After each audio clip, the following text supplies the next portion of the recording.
एक गांव में एक गरीब पति पत्नी रहते थे, श्याम और गीता, जिसका एक बेटा भी था। श्याम की पत्नी अंधी थी।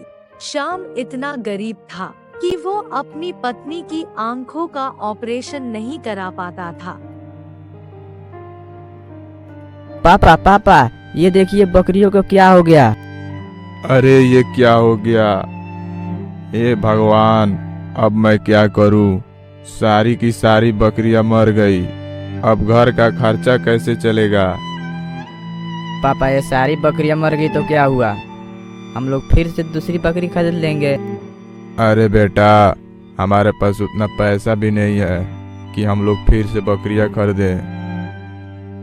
श्याम की बकरियां मर जाने से श्याम की स्थिति पहले से और खराब हो गई। घर में खाने के लिए कुछ भी नहीं था। उसके पास पैसा भी नहीं था कि वह घर के राशन खरीदे। घर में खाने के लिए कुछ भी नहीं है और मेरे पास उतना पैसा भी नहीं है कि मैं घर के राशन खरीदूं। बेटा, तुम अपने माँ की ख्याल रखना। तब तक मैं काम ढूंढने जा रहा हूँ। भगवान करे कि कोई काम मिल जाए, घर की परेशानी फिर से दूर हो जाएगी। इतना कहकर श्याम काम के लिए निकल गया।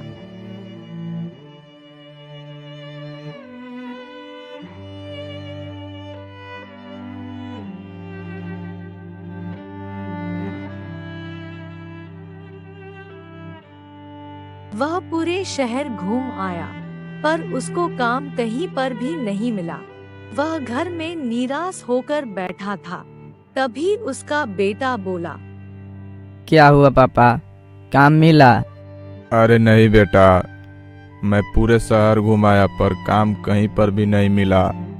तो क्या होगा पापा, हम लोग भूखे रहेंगे? नहीं बेटा, मैं कुछ करता हूँ। श्याम फिर से काम के लिए शहर गया, लेकिन पिछले बार की तरह इस बार भी उसे काम नहीं मिला। वह निराश होकर घर चला आया। अरे, मैं अपने सेठ जी के पास जाता हूँ, वहाँ पर कोई ना कोई काम मिल ही जाएगा। फिर अगले दिन श्याम सेठ जी के पास जाता है।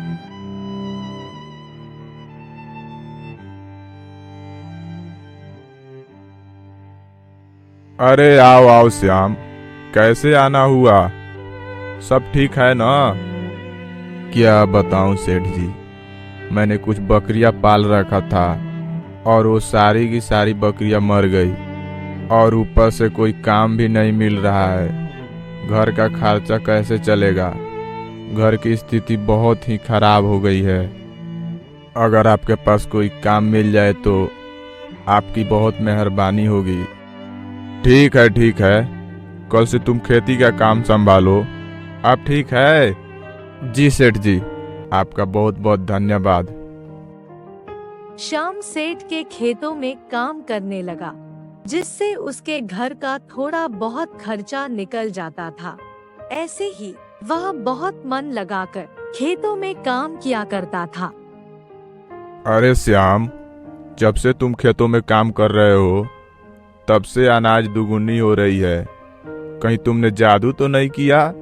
सेठ जी, मैं तो अच्छे से मन लगाकर काम करता हूँ। बहुत अच्छा, ऐसे ही मन लगाकर काम करना। एक बार जब श्याम खेतों में काम कर रहा था, तभी उसका कुदाल एक पत्थर से टकराया और कुदाल सोने की हो गई। अरे, ये क्या हो गया? मेरी कुदाल सोने की कैसे हो गई? कहीं ये इस पत्थर के वजह से तो नहीं हुआ? श्याम एक लकड़ी को उस पत्थर में सटाता है तो देखता है कि वह लकड़ी भी सोने की हो गई। कहीं मैं सपना तो नहीं देख रहा? अब जल्दी से इस पत्थर को घर ले जाता हूँ। श्याम उस पत्थर को अपने घर ले आया। बेटा, ये देखो मैंने क्या लाया है। ये क्या है पापा? बेटा, ये पत्थर है। इसमें कोई भी वस्तु सटाने से वह वस्तु सोने की हो जाती है। लगता है भगवान हमारी प्रार्थना सुन ली। जादुई पत्थर के कारण श्याम बहुत अमीर हो गया। वह अपनी पत्नी की आंख का ऑपरेशन भी करा लिया। ये सारी बातें सेठ के नौकर सेठ को बता देता है। मालिक, उस श्याम के पास कोई जादुई पत्थर है जिससे कोई भी सामान सटाने से वह सोने की हो जाती है। उसी पत्थर के कारण श्याम इतना अमीर हुआ है। तो ये बात है। अगर ऐसे ही चलता रहा तो बहुत जल्दी हमसे भी ज्यादा अमीर हो जाएगा। उस पत्थर को तो कुछ करना पड़ेगा। एक दिन सेठ ने उस पत्थर को चुरा लिया। उधर श्याम बहुत परेशान था। अरे बेटा, तुमने उस पत्थर को देखा? वह पत्थर कहीं पर भी नहीं मिल रहा है। पता नहीं मैंने उसे कहाँ रख दिया है। सेठ उस पत्थर में कोई भी सामान सटाता था तो वह मिट्टी हो जाती थी। अरे क्या हो रहा है? मैं कोई भी सामान सटा रहा हूँ तो वो मिट्टी क्यों बन जा रहा है? सेठ अपने नौकर को बुलाता है और बोलता है, तुमने तो कहा था कि इस पत्थर में कोई भी सामान सटाने से वह सोने की हो जाती है, लेकिन ये सोने के बजाय मिट्टी हो रही है। ऐसा कैसे हो सकता है?